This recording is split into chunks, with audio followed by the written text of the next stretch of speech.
دیوانہ میں ترجمہ کر رہا ہوں، ان کے نزدیک پاگل، معاذ اللہ۔ فَتَرَبَّصُوا بِهِ حَتَّى حِينٍ، کچھ زمانے تک انتظار کر لو۔ مقصد ان کے کہنے کا کیا تھا؟ کتنا عرصہ یہ آواز لگائے گا؟ ایک دن مرنا ہے، تھوڑے دن انتظار کر لو۔ یہ حال اس قوم کا۔ وہ سمجھتے تھے کہ نبوت ایک بہت بڑا بوجھ ہے، انسان جیسی کمزور مخلوق اس کو نہیں اٹھا سکتی۔ انہوں نے یہ نہ سوچا کہ انسان کے ساتھ اگر بات نہیں کرے گا تو کون کرے گا؟ نبی تبلیغ کے لیے آتے ہیں اور انسان کو تبلیغ انسان ہی کر سکتا ہے، جو ان سے مل جل سکے، ان کے درمیان رہ سکے، اپنا کردار ان کو دکھا سکے۔ انہوں نے اس چیز کو سوچا، غور کیا نہیں، اعتراض۔ یہ ساری تفصیل جان کر آج بھی اگر کوئی وہی باتیں کرے تو بولو پھر عقل والا شمار ہوگا؟ یہی ہم آپ کو بتاتے ہیں، یہی پیغام آپ کو پہنچاتے ہیں کہ ان کو پہچانو۔ یہ کیا کر رہے ہیں وہ لوگ جو نبی کی عظمت کا، ان کی شان کا، ان کے مقام کا انکار کرتے ہیں؟ ان کا کیا حال ہے؟ ان لوگوں نے یہ کہا کہ ہو سکتا ہے اس پر جنون طاری ہے، معاذ اللہ پاگل پن ہے، کچھ دنوں میں شاید آرام آ جائے گا۔ جیسے آپ کہتے ہیں نا ابھی جوش ہے، ٹھنڈا ہو جائے گا، انہوں نے بھی اسی طرح کہا۔ ان کے نزدیک یہ نبوت کا دعویٰ کرنا کوئی بہکی ہوئی بات کرنا تھا، معاذ اللہ، انہوں نے ایسا کہا۔ اللہ تعالیٰ ارشاد فرماتا ہے، حضرت نوح علیہ السلام نے اللہ کی بارگاہ میں عرض کی، قال رب انصرنی بما کذبون، اے میرے رب میری مدد فرما اس پر کہ انہوں نے مجھے جھٹلایا۔ یا اللہ یہ لوگ جو مجھے جھٹلا رہے ہیں اس پر تو میری اونچی، نبی تھے نا، اللہ تعالی سے مدد چاہی۔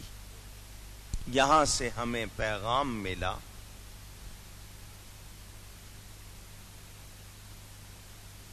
کہ نبی اللہ کی طرف سے ہوتا ہے، اور نبی کو اذیت پہنچانے والا، تکلیف پہنچانے والا پتہ نہیں کس خواب و خیال میں ہوتا ہے، اس کو احساس ہی نہیں ہے کہ یہ اللہ کا نبی ہے، اس کو تنگ کرنے کا نتیجہ اچھا نہیں۔ حضرت نوح علیہ السلام نے اللہ سے مدد چاہی۔ کیا مطلب؟ یہ جو مجھے جھٹلا رہے ہیں ان کو ہلاک کر دے۔ اب یہاں ذرا غور کریں، حضرت نوح علیہ السلام نے ان کے ایمان کی دعا نہیں کی، ہلاکت کی دعا کی، یا اللہ ان کو سب کو برباد کر دے۔ یہ نہیں کہا کہ یا اللہ ان کو ایمان دے دے۔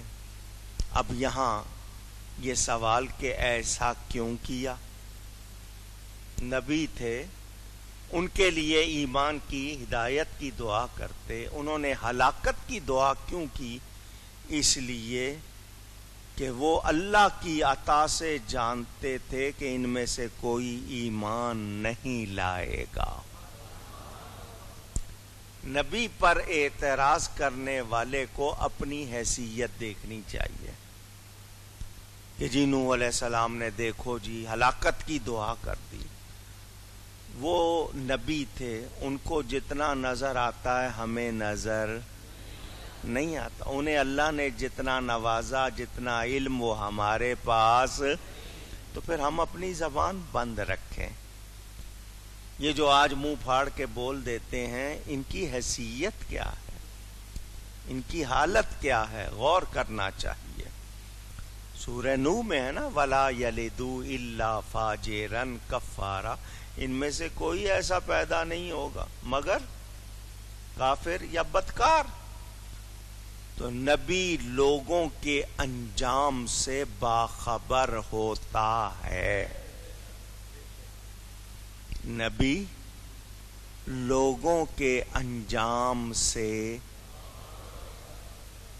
آواز آئے، اب صرف وہی کہیں گے جو مانتے ہیں. نبی لوگوں کے انجام سے، آئیے جھلک دکھاتا ہوں. یہاں آپ نے دیکھا، یہ حضرت نوح علیہ السلام نے کہہ دیا ان میں سے کوئی بھی ایمان والا پیدا نہیں. طائف کے میدان میں لوگوں نے میرے نبی پاک صلی اللہ علیہ وسلم پر سنگ باری کی، پتھر مارے، لہو لہان کر دیا. اتنا خون بہا کہ جسم سے نکل کر مبارک جوتیوں میں جا کر جم گیا. خون کو تو ہوا لگے فوراً خشک ہو جاتا ہے، لیکن وہ اتنا بہا کہ پاؤں تک پہنچا. فرشتے آئے، پہاڑوں کے فرشتے آئے، حضور اجازت دیجئے ہم دو پہاڑوں کے درمیان ان کو پیس دیں. آسمان کا فرشتہ آیا، حضور اجازت دیجئے بجائے پانی کے ان پر آگ برسا دوں. فرشتے اجازت مانگ رہے ہیں، زمین الٹ دیں ان کو اندر. میرے نبی نے فرمایا نہیں، آج یہ تمہیں پتھر برساتے نظر آ رہے ہیں، میں دیکھ رہا ہوں ان کی پشتوں میں وہ لوگ ہیں جو مجھ پر درود و سلام بھیجیں گے.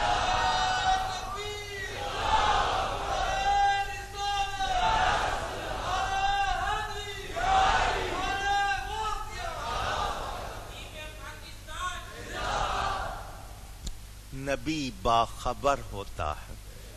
نبی،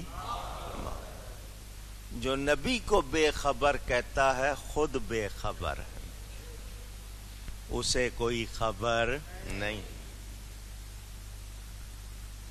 اللہ تعالی نے حضرت نوح علیہ السلام کو وحی فرمائی. جب انہوں نے اللہ سے مدد چاہی، قوم کی ہلاکت کی دعا کی، فَأَوْحَيْنَا إِلَيْهِ أَنِ اصْنَعِ الْفُلْكَ بِأَعْيُنِنَا وَوَحْيِنَا فَإِذَا جَاءَ أَمْرُنَا.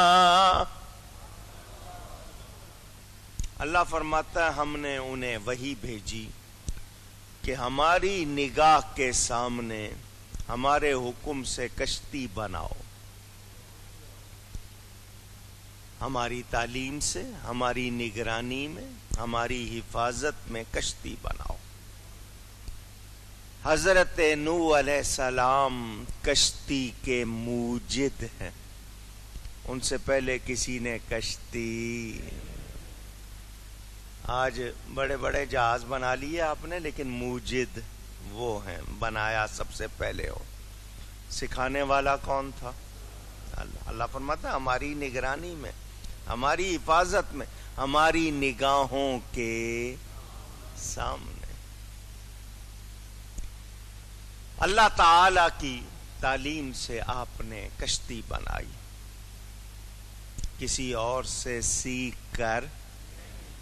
کہ پہلے بلائے ہوں کوئی انجینئر، کشتی بنانی ہے بھئی کیسے بنتی ہے، نہیں، اللہ نے بتایا. اللہ تعالیٰ نے فرمایا کشتی بناؤ. پھر جب ہمارا حکم آئے، ہماری طرف سے عذاب آئے. وفارت تنور، اور تنور ابلے. تنور میں کیا ہوتا ہے؟ اونچی بجائے آگ کے اس میں سے پانی ابلے. وہ رب ہے جو چاہے کرے. یفعل اللہ ما یشاء، جو چاہتا ہے کرتا ہے. کوئی اس کو روکنے والا ٹوکنے والا نہیں. تنور، اس میں روٹیاں پکائی جاتی ہیں، آگ ہوتی ہے، اس میں سے کیا نکلا؟ اوپر سے بھی پانی، اندر سے بھی پانی. فَاسْلُكْ فِيهَا مِن كُلٍّ زَوْجَيْنِ اثْنَيْنِ وَأَهْلَكَ إِلَّا مَنْ سَبَقَ عَلَيْهِ الْقَوْلُ مِنْهُمْ. تو کشتی میں بٹھا لینا ہر جوڑے میں سے 2. جانور جتنے ہیں ان کی نسل باقی رکھنے کے لیے، پرندے جتنے ہیں، رینگنے والے کیڑے، سب 2. اور اس میں اپنے گھر والے. 3 منزلیں تھیں کشتی کی. کتنی تھی؟ 3 منزلیں تھیں. ان میں سے ایک منزل پر حضرت نوح علیہ السلام اور ان پر ایمان لانے والے 80 افراد. کتنے؟ حضرت نوح علیہ السلام وہ نبی ہیں جنہوں نے دنیا میں سب سے زیادہ عمر پائی ہے. دنیاوی زندگی کتابوں میں 1600 برس تک لکھا ہے. 950 سال تو انہوں نے تبلیغ کی ہے. 950 سال سے زیادہ، 1600 برس تک. کسی نے 1300، کسی نے کچھ آپ کی عمر لکھی ہے. دن رات تبلیغ کی، مسلمان ہوئے صرف اور صرف 80. سے کہا گیا ہر جوڑا لینا ہے اور اپنے گھر والے. الا من سبق علیہ القول منہم، دھیان دیجئے گا، مگر ان میں سے وہ جن پر بات پہلے پڑ چکی. یہ آپ کو ذرا سمجھنا ہے. حضرت نوح علیہ السلام کی بیوی اور ایک بیٹا. کتنے افراد ہیں؟ یہاں ان کا ذکر نہیں، اشارہ کر دیا کہ جن پر پہلے بات، یعنی پہلے طے ہو چکا ہے کہ یہ دونوں نہیں ہوں گے. تو جب استثناء آ جائے تو اس کا مطلب سب نہیں. اللہ نے کہا اب آپ کہیں گے کہ وہ بھی تو گھر والے تھے، 7 بتا دیا، مگر جن پر بات پہلے پڑ چکی.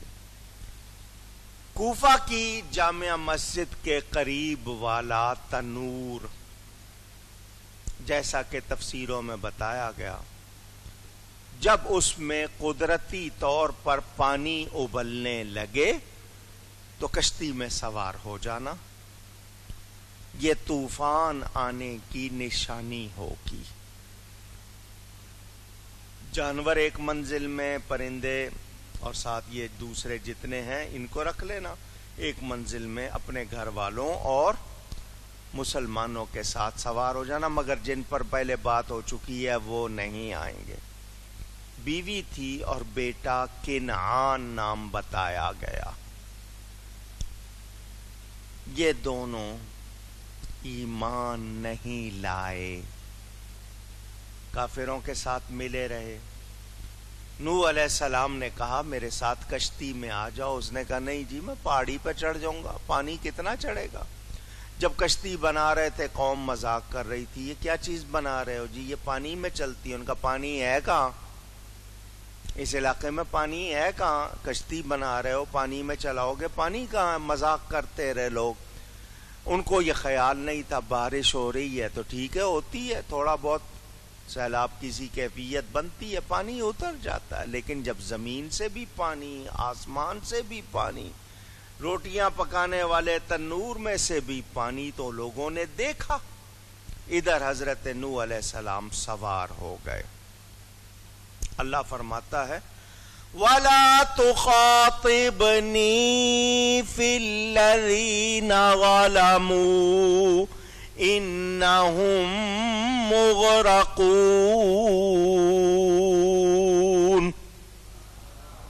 دھیان سے سنیں، یہ بہت اہم مسئلہ.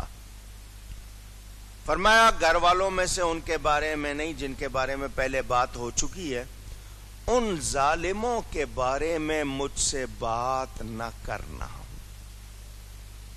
نو تم پیارے ہو، نبی ہو، تم نے مدد مانگی ہے، قوم کو ہلاک کر رہے ہیں، تمہارے گھر والوں میں سے بتا دیا تمہارا بیٹا اور اس کی ماں یہ بھی تباہ ہوں گے. جن کے بارے میں بات ہو چکی، ان ظالموں کے بارے میں مجھ سے بات اونچی. کتنا بڑا پیغام ہے.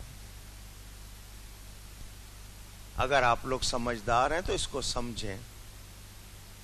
رب ہے، مہربان ہے، کریم ہے، مگر نبی کے گستاخوں کو معاف نہیں کرتا. نبی سے فرما دیتا ہے ظالموں کے بارے میں مجھ سے بات نہ کر. ظلم کس کو کہتے ہیں؟ وَضْعُ الشَّيْءِ فِي غَيْرِ مَوْضِعِهِ، چیز کو اس کے غلط مقام پر رکھنا. کام کسی کا، نام کسی اور کا لے دینا. بات کسی کے بارے میں ہے، لگا کسی اور پر دینا، اسی کا نام ظلم. آیت اتری کافر کے بارے میں، بت کے بارے میں لگا دینا نبی ولی پر، یہ کیا ہے؟ ظلم. اللہ فرماتا ہے ظالموں کے بارے میں مجھ سے بات. اب بھی نہیں سمجھے آپ؟ اللہ ان کے بارے میں سننا ہی نہیں چاہتا. سننا ہی، وہ تو غلاموں کے بارے میں سننا چاہتا، ظالموں کے بارے میں نہیں. اللہ فرماتا ہے یہ ضرور ڈبوئے جائیں گے یہ ظالم. یہاں سے پتہ چلا میرے دوستوں اور بزرگوں، دوسری جگہ پر بہت زیادہ تفصیل ہے. قرآن میں ایک ہی واقعہ دہرایا جاتا ہے نا، تو کہیں اس کے مخاطب کافر ہیں، کہیں اس کے مخاطب کوئی اور ہیں. تو جہاں جس طرح کے مخاطب اس طرح تفصیل بیان ہوتی ہے. جہاں حضرت نوح علیہ السلام کا واقعہ وہاں پوری تفصیل ہے. آپ پہلے سن چکے ہیں بیان شروع میں. جو لوگ مسلسل آتے رہتے ہیں انہوں نے کچھ برس پہلے جب تفسیر میں وہ واقعہ آیا سن لیا تھا. تو یاد رہے ظلم کرنے والا ظالم کبھی بھی بخشش پا سکتا. یہ ظلم وہ ہے کہ اللہ نے فرما دیا اللہ ظالموں کو ہدایت نہیں دیتا. سن لیجئے، نوح علیہ السلام نبی ہیں، اور نبی اپنی امت پر مہربان ہوتا ہے. اپنی امت پر روحانی باپ ہوتا ہے نا، مہربان ہوتا ہے. حضرت نوح علیہ السلام سے اللہ نے فرمایا بات نہ کرنا، مگر بیٹا تھا. بیٹا جب پہاڑ پہ چڑھا پھر بھی اس کو کہا آ جا، وہ نہیں آیا. حضرت نوح علیہ السلام نے کہا یا اللہ یہ میرا بیٹا ہے. اس نہیں منع کرنے کو حضرت نوح علیہ السلام نے سن لیا تھا، مگر پھر بھی کہا. تو اللہ تعالی وہ سمجھے کہ نہیں بیٹا ہے، بگڑا ہوا ہے، سدھر جائے گا. سورہ ہود میں بیان ہو چکا پورا. ہمیں اس سے پیغام مل گیا کسی ظالم کسی کافر کے بارے میں نجات کی سفارش ہرگز ہو سکتی، ان کا جنازہ پڑھا جا سکتا، بخشش کی دعا کی جا سکتی نہیں۔ بہت بڑا پیغام ہے۔ جو اللہ کا دشمن ہے، ہم اللہ سے اس کے لیے خیر چاہیں؟